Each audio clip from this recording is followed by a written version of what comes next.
In political science for class 11, today the topic is Council of Ministers.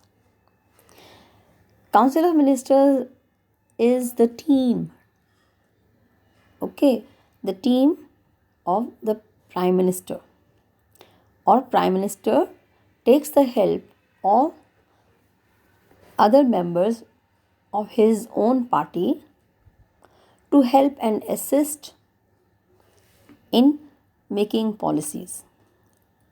Although Prime Minister is the head of the Council of Ministers, but one person cannot perform all the things so effectively.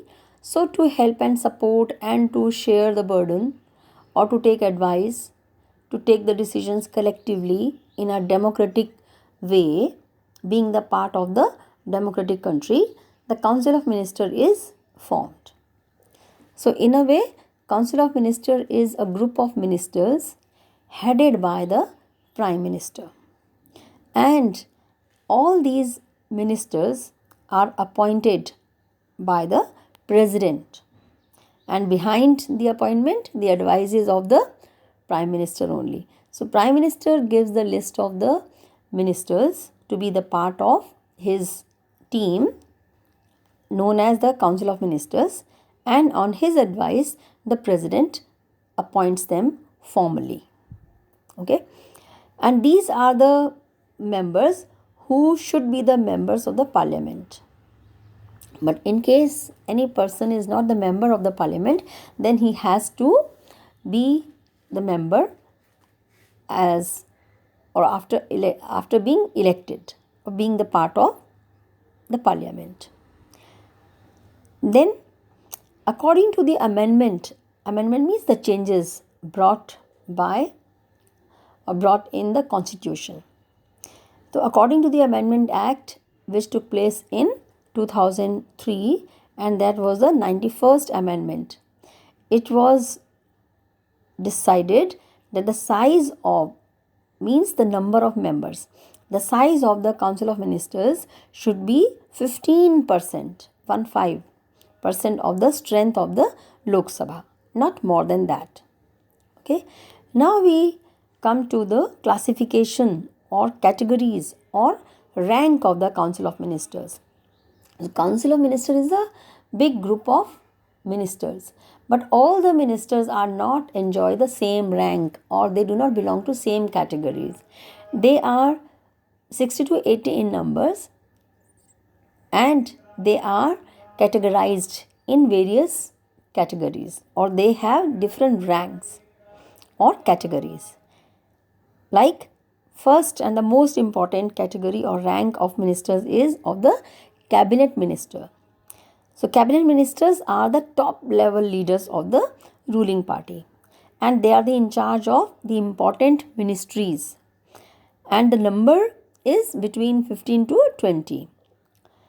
For example, Home Ministry, Foreign Affair or External Affair Ministry, Railway Ministry, Defense Ministry, Finance Ministry, HRD Ministry, Health Ministry, etc. And we know some of the important ministers also, like Amit Shah, Rajnath Ji, Dr. Nishank, Piyush Goyal, Nirmala Sitharaman, S. Jaishankar Prasad.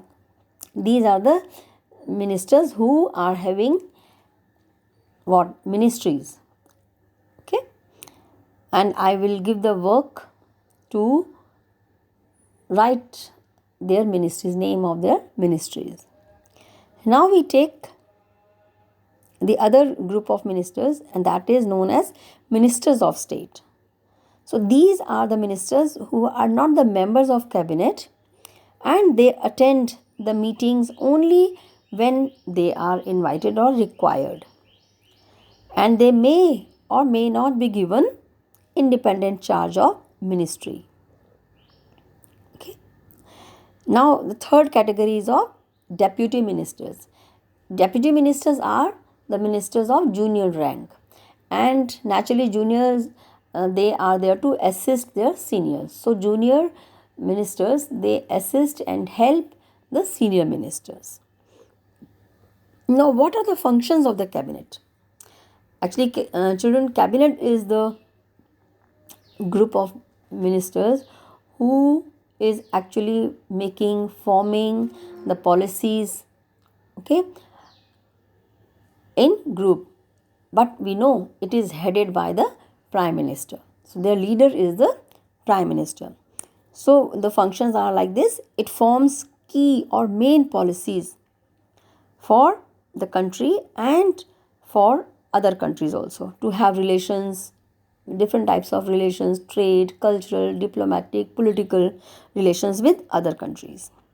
Then it implements the policies framed or formed by the ministers, and they implement them according to their departments. Then it guides and coordinates various departments or administration. It makes important decisions like appointment of the diplomats, signing the treaties, declaration of war and peace. You will be asking or thinking these are signed by the president. Yes, of course, they are signed by the president, but actually the work is done by the cabinet ministers and more by the prime minister collectively. Okay, then it carries 80% of the legislation. Legislation means formulating the laws, the policies. Okay, like most of the bills, speech of the president, ordinance, issuing of the ordinance. Do you remember the ordinance? Okay, ordinance, etc. They are, such decisions are taken by the president, but again on the advice of the cabinet. It has full control over the finance, and the budget is presented by the finance minister. And who is the finance minister?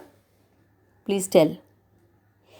Then all the appointments made by the president, we have done this under the functions and powers of the president, and whatever function like this, appointment of the high officials is made, that is made actually by the cabinet ministers.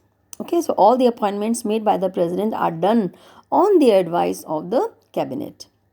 And this is according to the 42nd amendment that was made that took place in 1976. According to this 42nd amendment, it was made compulsory for the president to follow the advice of the cabinet. Okay, so this way we see cabinet is the key to make the important policies for internal as well as external matters of the country. Now we should know the difference between cabinet and council of ministers. Okay, children.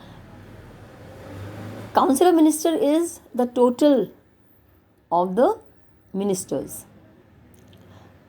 Okay, and cabinet is the part of the council of ministers. You can say council of minister is big in size and cabinet is small part of that, which is the most important part of the council of ministers.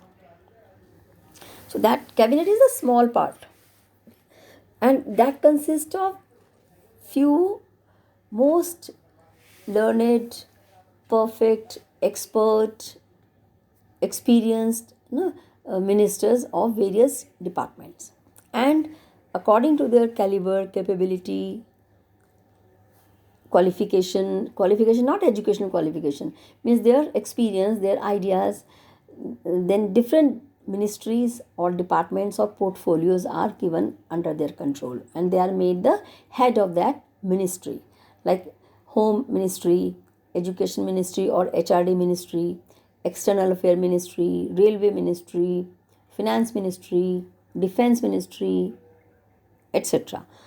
And such ministries are headed by experienced, knowledgeable ministers, and they are from the ruling party preferably. Okay, then cabinet has 15 to 20 members and council of ministers has 60 to 80. Another difference between these two things is council of ministers meets rarely as and when required, whereas cabinet meets regularly. So these are the differences between the cabinet and the council of ministers. Thank you.